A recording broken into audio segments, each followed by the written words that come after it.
Good evening. Welcome. Come on in and let's have a seat. Thank you for coming. Given the vastness of the audience that will be watching this debate tonight here and across the world, sometimes and at some places in America, we like to say, "Oh, let's get ready to rumble." It's going to be an exciting night. Welcome to the main event, the Symposium 2013, where the theme is the foolishness of faith. The Christian faith is often viewed as foolishness by those who don't believe it, and it is viewed as life-preserving and giving by those who do. The purpose of the symposium annually is to explore and debate some of the most probing questions about faith, reason, and life through lectures, panel discussions, and debates such as this. We welcome those of you attending tonight's debate here at Elliott Hall of Music at Purdue University, and we welcome those watching this live streaming, some estimated 10,000.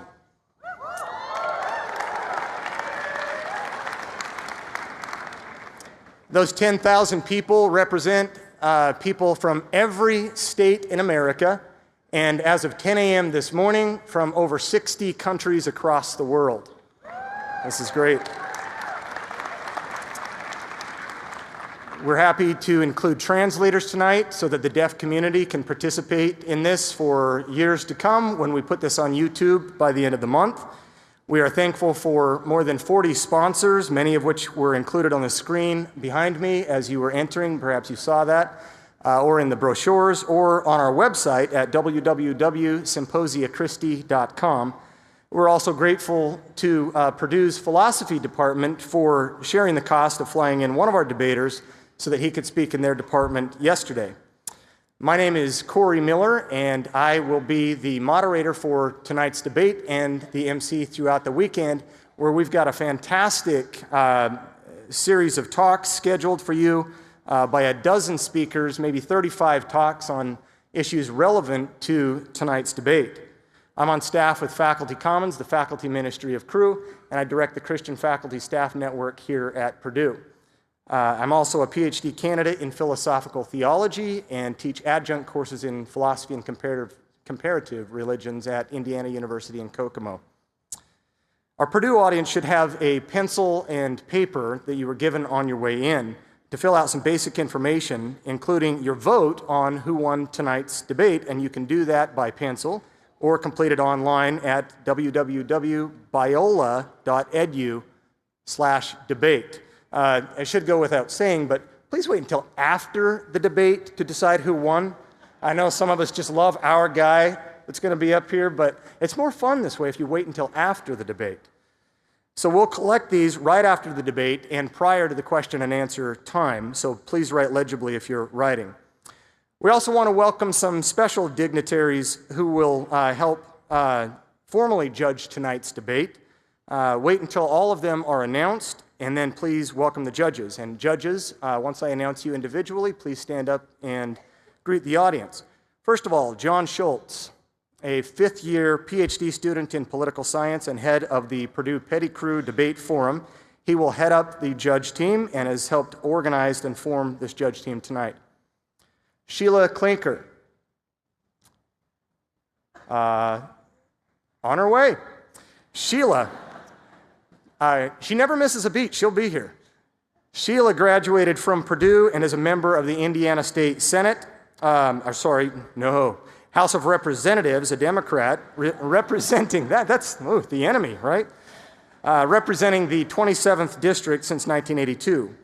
Ron Alting graduated from Purdue and is a member of the Indiana State Senate, a Republican representing the 22nd District serving Tippecanoe County.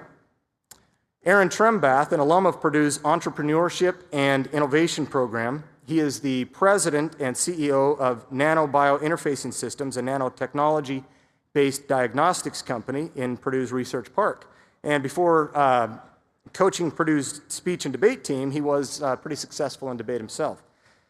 Professor Fenggong Yang from Purdue University, a professor of sociology and director of the Center on Religion and Chinese Society. The professor previously taught philosophy at a university in Beijing, China. Professor Martin Medhurst is a distinguished professor of rhetoric and communication and professor of political science at Baylor University, in Waco, Texas. Clark Roundtree, another professor, also flown in here just recently, like Dr. Medhurst. He is professor and chair of the Communications Arts faculty, flown in tonight from the University of Alabama in Huntsville. Let's welcome our distinguished guests.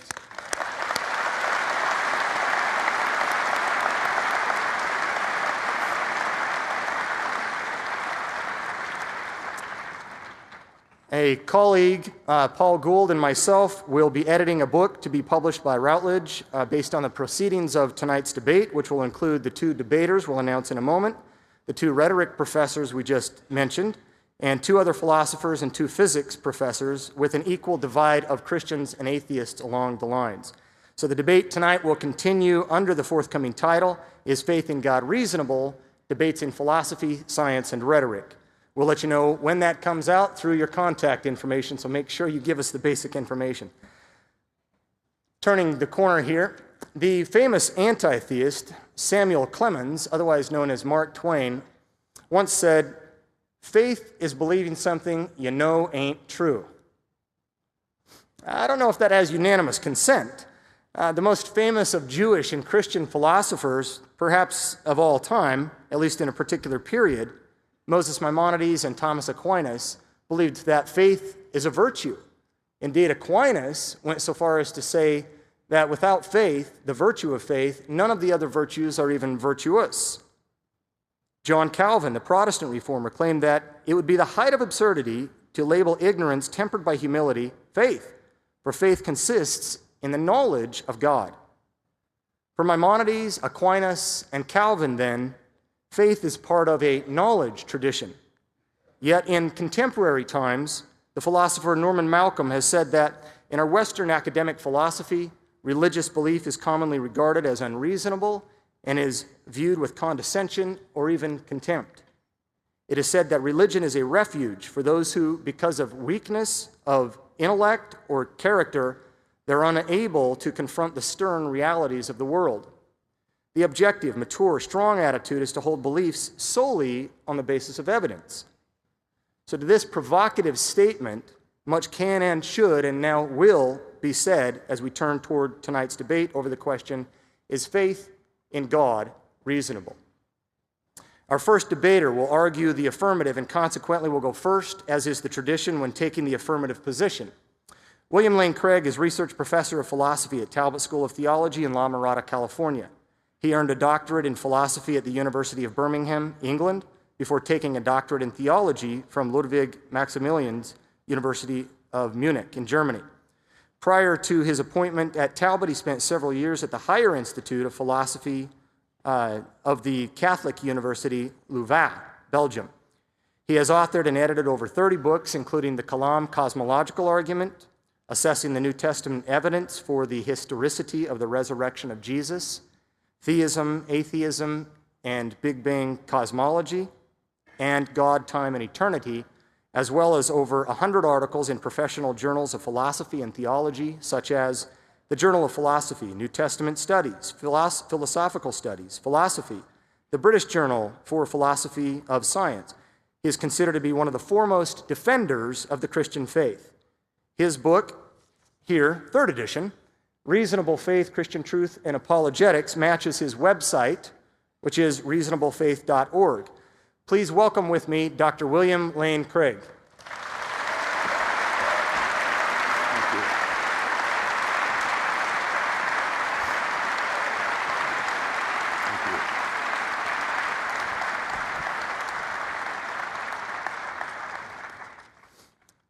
Our next debater will argue the negative and consequently will go second. He will have the final word in the debate. Alex Rosenberg is the R. Taylor Cole Professor of Philosophy and Department Head at Duke University with secondary appointments in the Biology and Political Science departments. He completed his dissertation at the Johns Hopkins University on a philosophical analysis of microeconomic laws. In addition to nearly 40 articles or chapters, he is author of more than a dozen books, some of which have been translated into multiple languages. Dr. Rosenberg has been a visiting professor and fellow of the Center for the Philosophy of Science, University of Minnesota, as well as the University of California, Santa Cruz, and Oxford University, and a visiting fellow of the Philosophy Department at the Research School of Social Science of the Australian National University. That's a long sentence. He has held fellowships from the National Science Foundation, the American Council of Learned Societies, and the John Simon Guggenheim Foundation. In 1993, Dr. Rosenberg received the Lakatos Award in the Philosophy of Science. In 2006 and in 2007, he held a fellowship at the National Humanities Center. He was also the Phi Beta Kappa Ramanel Lecturer for the 2006-2007 year. On one website listing the world's 50 most famous atheists in the world, Dr. Rosenberg ranks number 13.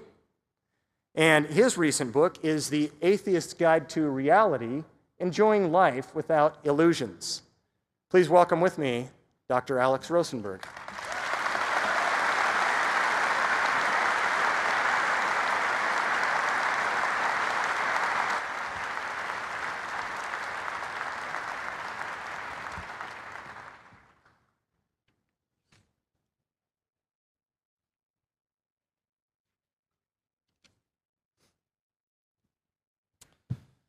The debate rules for tonight. The structure of the debate will be as follows. Each speaker will have a 20-minute opening statement followed by two 12-minute rebuttals and then two 8-minute rebuttals. The speakers will then provide a 5-minute closing statement. In all, the actual debate should take 90 minutes, 45 minutes for each position to make their case.